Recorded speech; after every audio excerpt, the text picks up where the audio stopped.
Bonjour à tous et bienvenue sur La Retraite à 40 ans, le podcast pour prendre sa vie en main. Chaque dimanche, retrouvez une personne comme vous qui échange sans fil sur ses origines, ses ambitions, ses aspirations, sa relation à l'argent. Je m'appelle Victor Laura, je suis l'expert français du frugalisme et du mouvement FIRE, Financial Independence and Retire Early, indépendance financière et retraite précoce. Retrouvez mon livre La Retraite à 40 ans, c'est possible aux éditions Larousse. Pour rejoindre le mouvement FIRE, c'est sur devenirfrugaliste.com. Il y a une communauté, des workshops et des outils.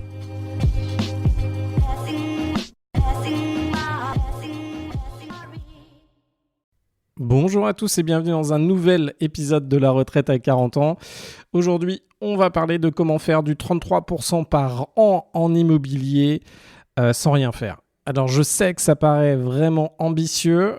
J'y aurais pas réellement cru, en fait, à l'époque. Enfin, si, j'y crois parce qu'il y a plusieurs techniques. Sauf que là, je vous réserve une petite surprise aujourd'hui. Et ça, c'est hyper intéressant. Alors, pour ceux qui ne le savent pas, il y a quelque chose en IMO qui s'appelle des SCPI. Et en gros, ce que vous allez faire, c'est que vous allez acheter des parts d'une entreprise qui va, elle, investir en immobilier. Les SCPI, généralement, c'est quelque chose qu'on ne fait pas ou peu. Alors, je vous invite à réécouter un vieux épisode que j'avais fait avec un FIRE qui est devenu libre financièrement grâce aux SCPI. Vous pourrez regarder dans le passé, j'avais fait un épisode dessus. Pour revenir dessus, principalement, les SCPI, pourquoi nous, on n'en fait pas en tant que FIRE ou quand on a un objectif de liberté financière? C'est parce que le rendement est trop faible. On a des rendements de l'ordre de 4%. Et lorsqu'on a un rendement de l'ordre de entre 4 et 7, et attention à ça, et je vous parlerai de plusieurs problématiques qu'il y a autour de ça, et potentiellement qu'on fera un épisode plus construit, plus complet avec des personnes qui sont dans les SCPI. En gros, ce qui se passe, c'est lorsque vous avez vous achetez donc des parts de cette boîte-là, vous faites du 4%. Si vous voulez 4% en immobilier, attention à la fiscalité derrière, c'est pas forcément très intéressant. Pourquoi ? Parce qu'il y a l'inflation qui peut avoir lieu. Donc vous touchez 4% et si vous avez 2% d'inflation, en fait, vous faites du 2% réel et on ne va pas gagner assez d'argent pour pouvoir avancer. Donc l'opportunité qu'on a pour pouvoir avancer et gagner plus en immobilier, ça va être de mettre de la dette. C'est-à-dire que vous allez pouvoir acheter quelque chose. Au lieu de mettre 100 qui vont vous rapporter 4 à l'année, vous allez essayer de mettre beaucoup moins d'argent, donc potentiellement mettre 0, et que ça vous rapporte 4 à l'année. Nous, notre problématique, c'est que généralement pour les SCPI, alors c'est très dur de pouvoir mettre 0. Pourquoi ?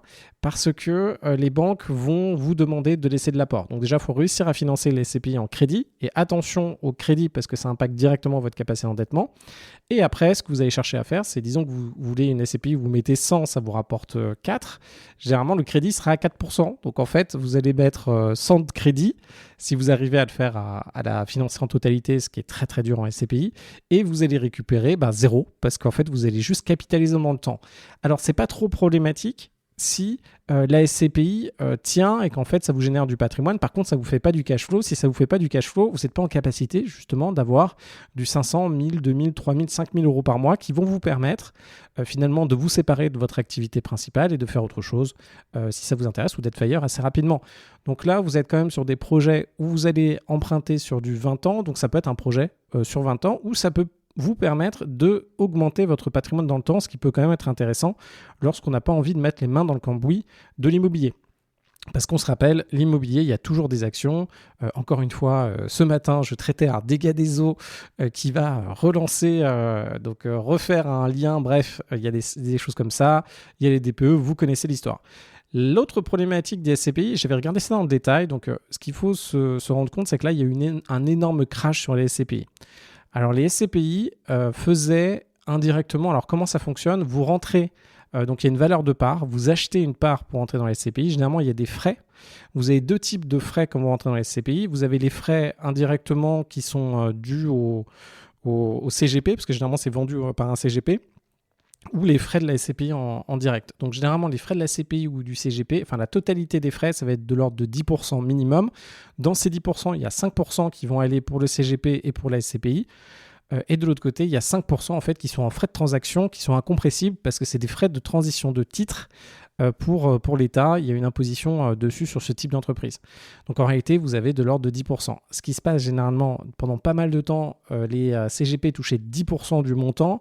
Du coup, en fait, même la SCPI donnait encore plus d'argent, donc était en négatif lorsque vous rentriez dans un deal.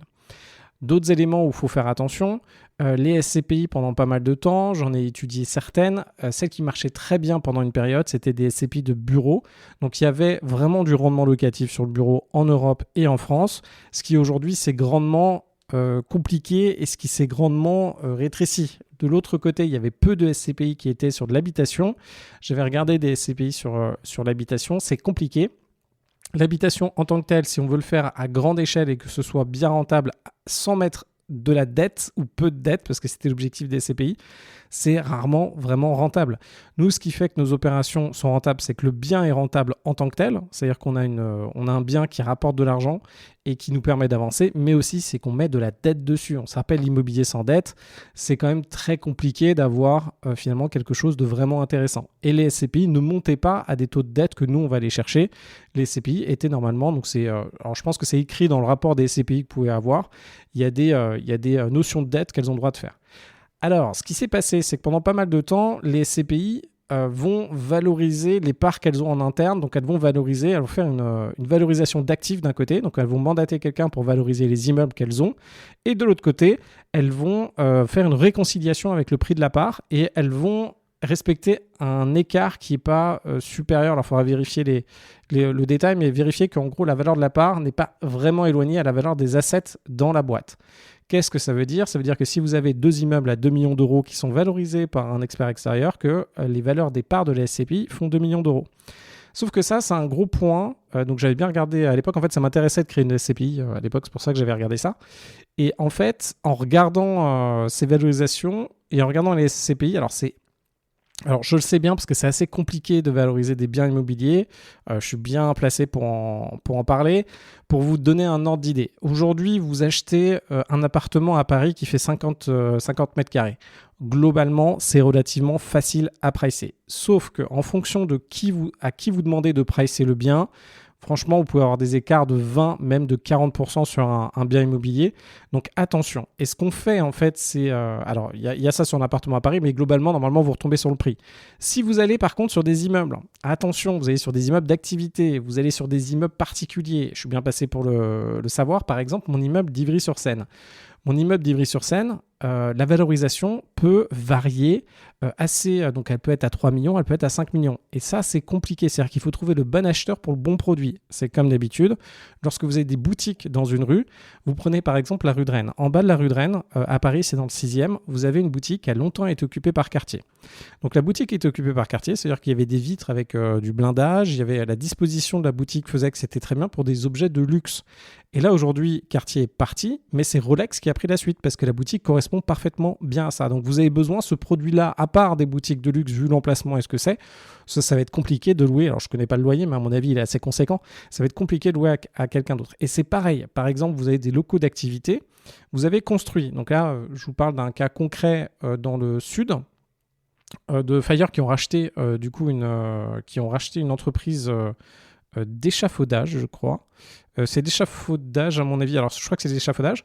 Et en fait ils ont un local commercial. Enfin ils ont un entrepôt donc qui est assez conséquent dans une zone d'activité. Et là, la vraie question, c'est est-ce qu'ils vont rester dans cette zone d'activité ou pas ? Et là, il faut se rendre compte qu'ils ont un besoin très particulier pour leur entrepôt de stockage. Donc, ils ont besoin d'un truc particulier. Donc, quelle est la valeur finalement du loyer ou quelle est la valeur du bien ? Ça, c'est un petit peu plus compliqué. Lorsque vous reprenez des boîtes, il y a vraiment cette question qui se pose. Pareil, mon ancien coworking dans le 15e, là où il est situé, donc au 9 Place Jacques Marette dans le 15e, ce local-là, et j'en discutais du coup avec Emmanuel qui a repris le local. Qu'est-ce qui se passe ? Qui prendrait ce local qui est particulier si ce n'était pas un espace de coworking ? On ne pourrait pas en faire des appartements, ou sinon ce serait très très très compliqué. On ne pourrait pas forcément en faire un autre usage que ce que c'est aujourd'hui. Donc finalement, en levier de négociation et même en prix du bien, assez compliqué de valoriser ces biens parce que, ok, vous achetez de la superficie par exemple à Paris, mais si vous ne pouvez rien en faire et que vous ne pouvez pas le louer derrière, est-ce qu'il y a vraiment le prix au mètre carré qui est affiché ? Donc vous avez cet enjeu sur la valorisation des parts. Cependant, moi, ce que je pense et ce que j'ai vu, et je le regarde d'un œil assez critique, même c'est comme à chaque fois, on va vous dire ok, c'est régulé par l'AMF, etc., etc. Enfin, ça veut dire des choses, oui. Donc, mais par contre, par rapport à ceux qui écoutent ce podcast, vous n'êtes pas ceux qui vont aller investir dans des trucs un peu bizarres. Ou si vous y allez, vous savez ce que vous faites. Mais ce que je veux dire, c'est que même quand c'est régulé par l'AMF, entre guillemets, là, il y a plein de boîtes qui se pètent la gueule qui sont régulées par l'AMF. Et la réalité, c'est que la boîte en tant que telle, les mecs, ce qu'ils ont besoin, et c'est comme d'habitude dans les entreprises, ils ont besoin de grossir et d'aller assez loin et assez vite. Et ce qui s'est passé dans les SCPI, c'est que les mecs ont valorisé leurs actifs. En fait, il y a plusieurs façons de gruger, ou il y a plusieurs visions. Donc peut-être que les gens ne voulaient pas gruger, mais indirectement, ce que vous voulez, c'est avoir de l'attractivité sur les SCPI. Donc si vous voulez de l'attractivité, qu'est-ce que vous voulez faire ? Au fur et à mesure du temps, vous voulez faire croire que les gens qui sont rentrés dans votre deal, un peu comme dans Ponzi, qui ont pris de la valeur. Donc en fait, ce qu'ont fait les SCPI, c'est qu'elles ont revalorisé leur part chaque année, et elles ont revalorisé leur parc. Elles ont été assez flexibles sur la valorisation de leur parc en disant, ça a pris tant, ça a pris tant, ça a pris tant. Sauf que ça marche tant qu'il n'y a pas de gros problèmes et qu'il n'y a pas de grosses variations sur l'IMO. Et là, ce qui s'est passé ces derniers temps, c'est que c'est quand même l'immobilier, c'est un petit peu tassé. Donc Paris, moins 10%. Attention, si vous faites avec l'inflation, j'en ai fait un épisode, on est plutôt dans les moins 23%, je sais. J'aurais dû faire l'inflation sur la variation de prix. Vous avez en fait des villes qui ont pas mal réduit dans certaines zones. Vous avez des villes comme Montpellier aussi, ça a pu réduire. Vous avez des activités où il y a moins de personnes qui sont capables de les acheter aujourd'hui. Donc en fait, la valorisation de leur parc, finalement, était en décorrélation avec des prix de parc qui ont continué à augmenter. De l'autre côté, autre problématique, quand vous avez un parc immobilier, ça dépend de votre stratégie.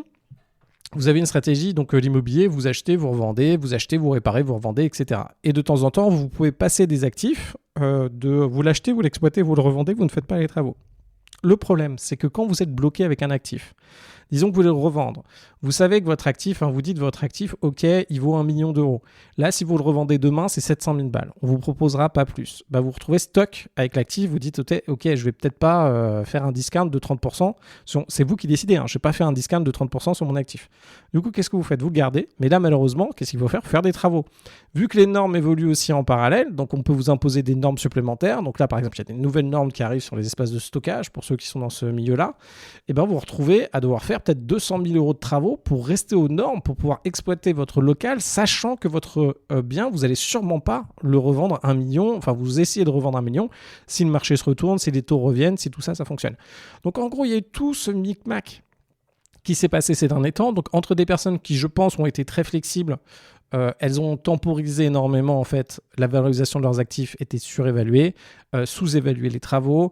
De l'autre côté, ils ont informé leurs clients que, imaginez, moi je vous dis que vous avez 1 million et demain je vous dis, finalement, du jour au lendemain, je vous dis, finalement vous avez 700 000 balles et là vous voulez me dire, ok, je veux sortir à 700 000 et je vous dis, non, en fait, personne ne veut vous racheter à 700 000. C'est exactement ce qui se passe dans pas mal de SCPI, même si les gars ont essayé de faire des bonnes choses. Donc aussi, pour leur redonner un petit peu d'arguments, donc je pense qu'il y a eu vraiment d'un côté, il y a eu un petit peu il y a un enjeu confiance où il y a des choses un peu complexes qui ont été réalisées. Il y a aussi le marché qui a beaucoup évolué et ça, on ne peut pas leur en vouloir. Quand vous avez une SCPI qui a une stratégie de bureau, vous avez une stratégie de bureau, vous tapez la période des bureaux. Vous avez une SCPI qui a une stratégie, je ne sais pas, dans un autre secteur, dans un autre pays où ça va mal, ça va mal, vous ne pouvez pas leur en vouloir au fond.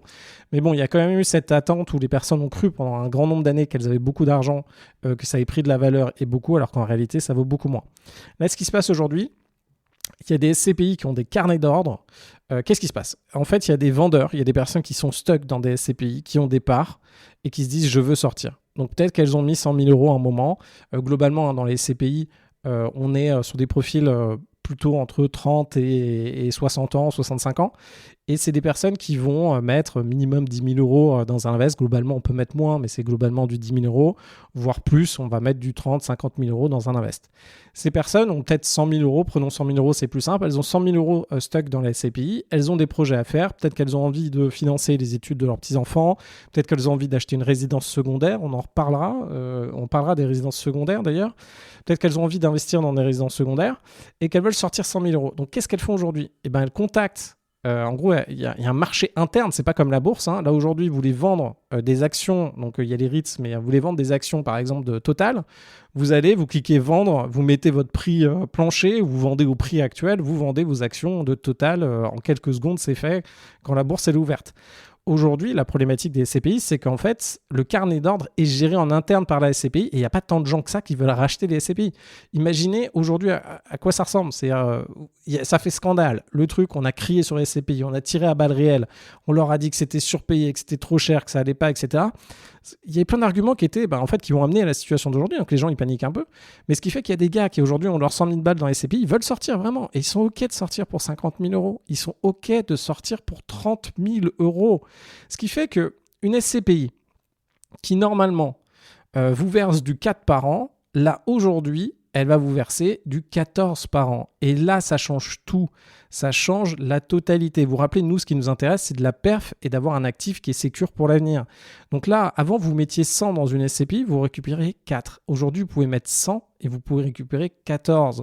Vous pouvez mettre même, en mettant 100, si vous trouvez la bonne banque. Donc, il faut voir aujourd'hui quelles sont les banques qui sont en faculté de vous accompagner. Mais si vous gagnez relativement bien, donc grosso modo, si vous gagnez 5 000 balles par mois, là, vous gagnez bien. Il y a beaucoup de banques qui vont vous aider à acheter ces SCPI, et attention, n'achetez pas les SCPI de la banque, passez bien parce qu'il y a tout ce système de frais.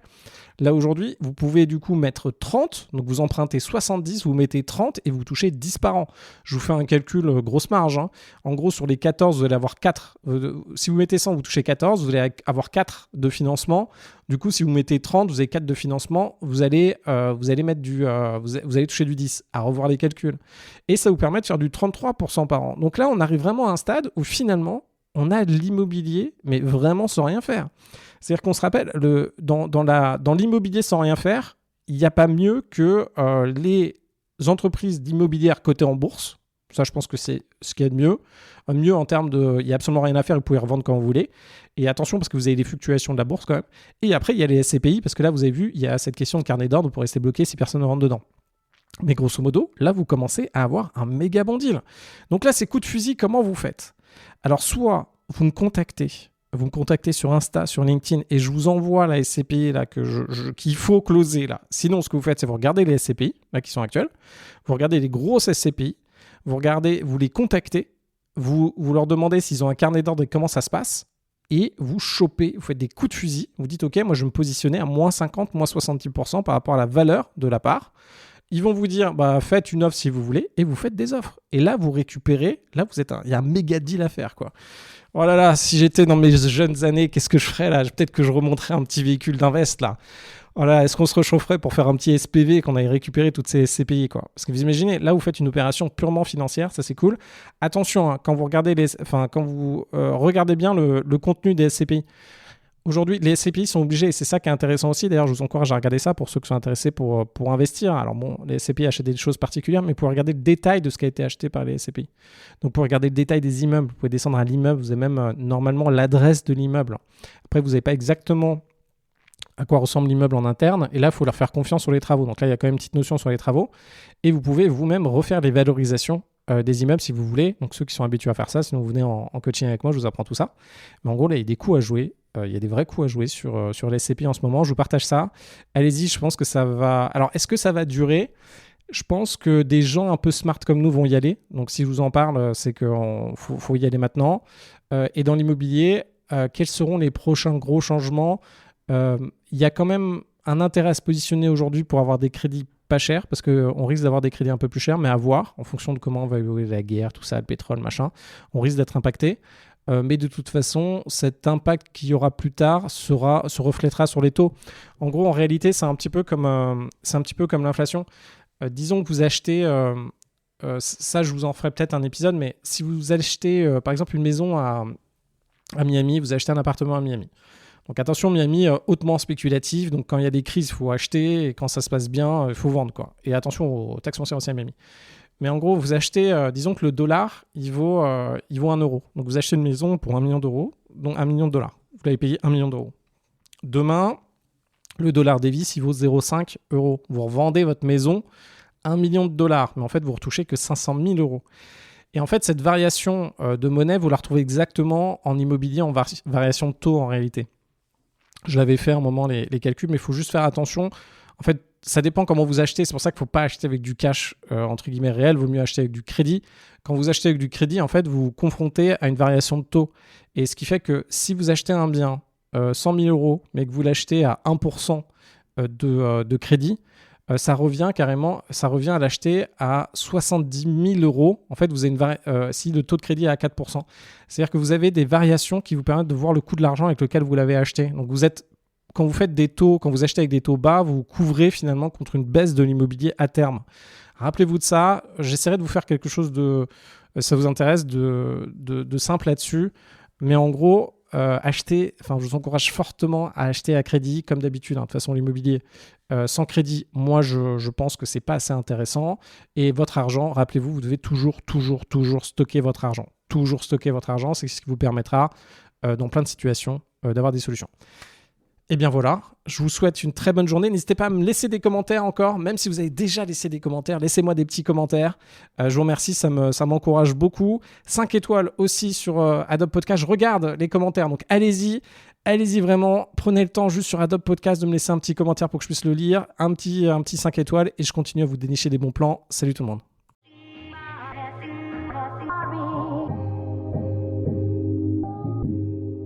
Vous venez d'écouter un épisode de La Retraite à 40 ans.